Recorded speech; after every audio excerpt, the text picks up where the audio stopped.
तो देखो acid base salt का दूसरा क्लास है, ठीक है।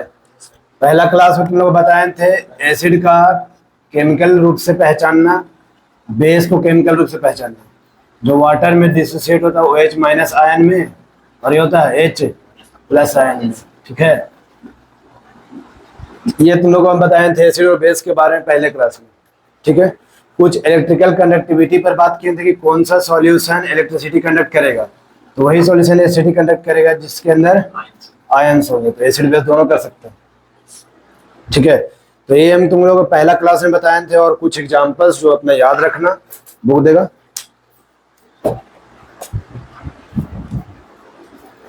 कुछ एसिड बेस के एग्जांपल लिखवाए थे। एसिड बेस टूटता है कैसे, तो उसमें था जैसे तुम्हारा HCl है, HCl जब पानी में ब्रेक डाउन हुआ था तो H प्लस और Cl माइनस में टूटा था। तो ये सब चीज को ध्यान में रखना, ठीक है। जैसे एसिड बेस का चैप्टर पढ़ रहे हैं अभी, यही नहीं याद रहेगा, एग्जाम्पल ही नहीं, तो एग्जाम्पल तो तुम कंपलसरी याद रखना, ठीक है। अब हम लोग जो है ना चैप्टर से शुरू से आते हैं, चैप्टर के शुरू से, ठीक है। एसिड बेस चैप्टर के शुरू, एसिड बेस चैप्टर के शुरू में हमारे पास क्या है, हमारे पास जितने भी केमिकल सब्सटेंसेस होंगे, ठीक है, वो चाहे तो एसिड होगा, चाहे तो बेस होगा, चाहे तो सॉल्ट होगा, ये तीनों में हो सकता है, यही जाने।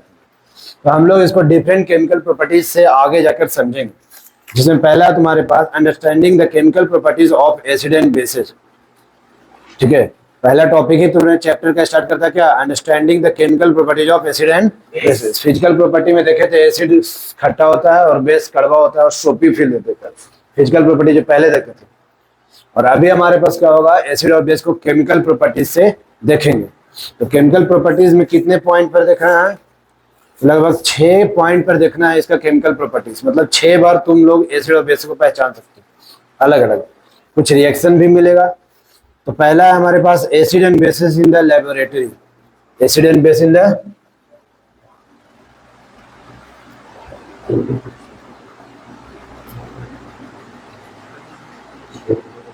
Acid and base in the laboratory.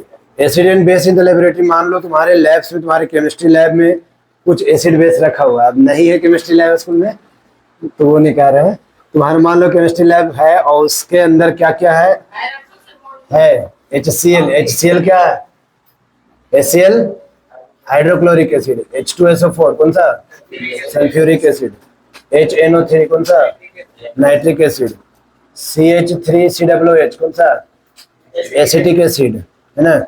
Again NaOH क्या है, सोडियम हाइड्रोक्साइड बेस, CaOH का whole two calcium hydroxide base है, KOH क्या है, पोटासियम हाइड्रोक्साइड ना बेस है, ये क्या है, बेस है। NH4OH क्या होगा, अमोनियम, अमोनियम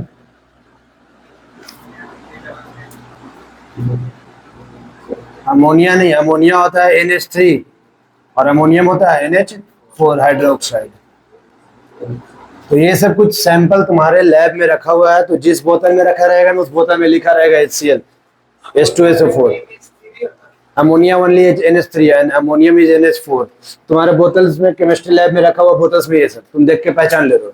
बट तुमको अब क्या किया गया, तो वो बोतल छिपा दिया गया, मान लो कि टेस्ट ट्यूब्स में ना, इस तरीके से टेस्ट ट्यूब में कुछ कुछ सॉल्यूशन डाल दिया गया ABCD करके, मिक्स करके। इसमें कुछ एसिड है हमारे पास और ये सारे क्या है, बेस। अब सबका सॉल्यूशन तैयार किया, कौन एसिड है कौन बेस मालूम नहीं, ऊपर तो पूरा एसिड था, नीचे सारे बेस है। तो सारे में से रैंडमली 4 का सॉल्यूशन हम लोग रेडी कर दिए, ठीक है। और भी तो हो सकता है, तो 4 का सॉल्यूशन रेडी कर दिया। अब तुम्हारा पहला काम आएगा लेबोरेटरी में, तो check whether the given solution is acid और बेस। पहला सॉल्यूशन या फिर पहला तुम्हारा बात यही रहेगा कि जो दिया गया सॉल्यूशन है वो एसिड है कि बेस है, ठीक है। तो उसके लिए हमारे पास क्या होना चाहिए, उसके लिए हमारे पास होना चाहिए इंडिकेटर्स, ठीक है। उसके लिए क्या होना चाहिए, इंडिकेटर्स। इंडिकेटर्स क्या होता है, indicators are the substance which are used to test the given sample is acid और बेस। इसके पहले क्लासेस में भी पढ़ते थे कि दिया गया चीज एसिड है कि बेस है, उसको लिटमस पेपर से खाली पढ़ते थे। और इस क्लास में लगभग और भी इसे पढ़ना है, ऐसे और भी होगा, और भी इंडिकेटर्स हो सकते हैं, बट हमको इस क्लास में इतना पढ़ना है। अभी तक हम लोग पढ़ते थे लिटमस पेपर को लेकर, ठीक है। कि दिया गया सब्सटेंस एसिड है कि बेस है, जिसमें देखते थे कि अगर डालने पर रेड हो जाता है तो क्या होता है वो एसिड। तो ये भी तो इंडिकेटर ही ना था, नेचुरल इंडिकेटर।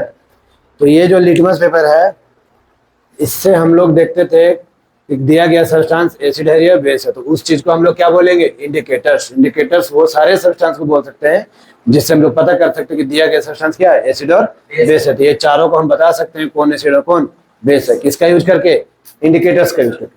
तो इंडिकेटर्स हमारे पास 4 इधर है और 3 इधर, लगभग 7 इंडिकेटर पढ़ना है।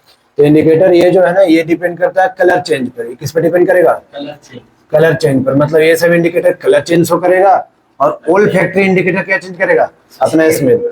मतलब तुमको जो भी इंडिकेटर्स दे मालूम होना चाहिए कौन कलर चेंज करने वाला, कौन स्मेल चेंज करना है।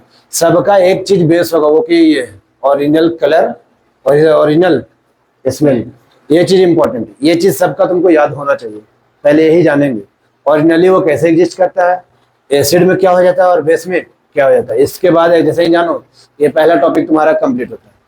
ये एसिड बेस हमारे लेबोरेटरी में रखा हुआ है, उससे 4 वो सैंपल बना, चारों सैंपल को पहचान लिया क्या चीज से, इंडिकेटर्स से। तो इंडिकेटर सर, पहला litmus paper, naphthalene solution, methyl orange and turmeric, ये 4 इंडिकेटर ऐसे हैं जो अपने कलर को चेंज करेंगे। ठीक है, और भी हो सकता है, हम नहीं कह रहे कि इतना ही होगा। अगर और होगा तो तुमको क्या ऐड करना होगा, ओरिजिनल कलर उसका, in acid and in base. ठीक है, तो लिटमस पेपर ओरिजिनल कलर होता है पर्पल, अगर उसी को हम लोग डाल दिए एसिड में तो रेड, एंड बेस में डाल दिए तो ब्लू।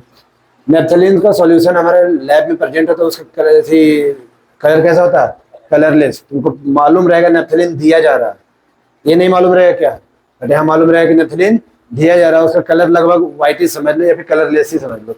तो एसिड अगर मान लो कोई सब्सटेंस में डाल ले 4 में से 1 में और कलर चेंज नहीं किया, तो वो लोग क्या बोल दोगे, एसिड था। और कलर चेंज कर लिया, पिंक हो गया, तो क्या बोलेंगे, बेस था। नेक्स्ट, अगर तुमको मिथाइल ऑरेंज दिया गया ना, तो मिथाइल ऑरेंज तुम्हारा लगभग येलो होता है, सॉरी ऑरेंज होता है। मिथाइल ऑरेंज का ओरिजिनल कलर क्या होता है, ऑरेंज। और वही किसी सॉल्यूशन में डाले और रेड हो गया तो बोल देंगे वो एसिड था, और येलो हो गया तो बोल देंगे बेस था। अगेन टर्मरिक, हल्दी, हल्दी का ओरिजिनल कलर होता है येलो। एसिड गिराओ, अचार उचार के पानी गिराओ तो वो वैसा ही रहेगा, येलो ही रहेगा। अगर कोई साबुन का पानी गिरा दिया बेस के रूप में तो क्या बन जाता है, अरे इसको घर पे तुम देख भी सकते हो। ठीक है, अगेन ओल्फैक्टरी इंडिकेटर्स क्या होते हैं, स्मेल चेंज करने वाले। ये सब थे कलर चेंज करने वाले। क्या चीज, ये सब लैब में मिलेगा, ऐसे नहीं मिलेगा। ये मिल जाएगा तुमको बाहर से, ये मिल जाएगा बाहर, ये सब नहीं मिलेगा।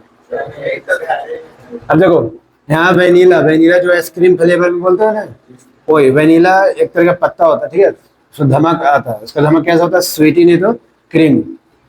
और इसी चीज को अगर हम लोग एसिड में डाल दिए तो उसका सेम स्मेल रह जाता है, स्मेल चेंज नहीं करता है। और वहीं बेस में डाल दिए तो स्मेल लेस हो जाता है। वहीं ओनियन, जो ताजा प्याज होता है ना, जिससे हम आंसू निकल जाता है, उसका धमक क्या, उसको क्या बोलते हैं, पंजेंट स्मेल, याद रखना है ना। एंड सेम स्मेल रहता है एसिड में और चेंज हो जाता है बेस में। क्लोव, समझ लो क्या होता है, क्लोव मसाला का नाम है, लौंग, लौंग को बोलते हैं क्लोव। उसका जो धमक होता है स्पाइसी, मसालेदार।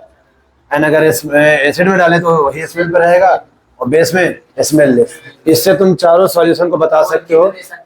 हैं, हाँ गोलकी भी ले सकते हो, कोई दिक्कत नहीं है। वो करेगा कि नहीं करेगा हम कैसे बोले, ये जान रहे हो तो बता दिए, नहीं जानते नहीं बोल सकते, तो हम क्या करें, हम जानेंगे तब ना, हम भी नहीं जान रहे सब चीज। देखो यहाँ पे तो 4 सॉल्यूशन दिया जाएगा, कोई भी इंडिकेटर दिया जाएगा, तुम बता सकते कुछ भी, हाँ कुछ भी कर सकते हो। ओनियन का दिए ना, तो तुम्हारे पास लगभग 7 को इंडिकेटर पड़ा रहे, 7 में से कोई एक इंडिकेटर दे देगा ना, तो दिया गया जितने भी सॉल्यूशन होंगे तुम सबको बता सकते हो, सबका बता सकते हो कि क्या कौन एसिड और कौन बेस है। पंजेंट स्मेल मतलब ताजा ओनियन को जो स्मेल होता है उसका नाम दिया गया पंजेंट। ठीक है, यहाँ तक कोई दिक्कत है? तो आज का क्लास खाली इसी पर रखेंगे, इंडिकेटर्स पे। तो इसके बाद रिएक्शन वाला क्लास आएगा तो उसको हमको अलग करके पढ़ाना पड़ेगा। तो देखो हर बार तुम्हारे पास एसिड बेस का अलग अलग पहचान आएगा। आज पढ़ रहे इंडिकेटर से, अगला दिन कोई केमिकल सब्सटेंस, जैसे how do acid base react with metal. अगला केमिकल सब्सटेंस हमारे पास क्या होने वाला है, वो है मेटल। मतलब अगला जो बेस है वो क्या हमारा, मेटल। मेटल में डालेंगे एसिड और मेटल में डालेंगे बेस। दोनों से जो प्रोडक्ट ऑब्टेन होगा उसको याद रख के हम लोग बता सकते हैं कौन सा चीज एसिड और कौन सा चीज बेस है। पहला क्लास इंडिकेटर पे पहचानेंगे, दूसरा क्लास मेटल पे, फिर आगे बढ़ेंगे तो मेटल हाइड्रोक्साइड पे, मेटल कार्बोनाइट, मेटल कार्बोनेट्स पे और हाइड्रोजन कार्बोनेट पे। उसी तरीके से एसिड बेस रिएक्शन। तो धीरे धीरे हम आगे बढ़ेंगे, ठीक है। तो आज भाई इतना ही रहेगा इंडिकेटर्स पे।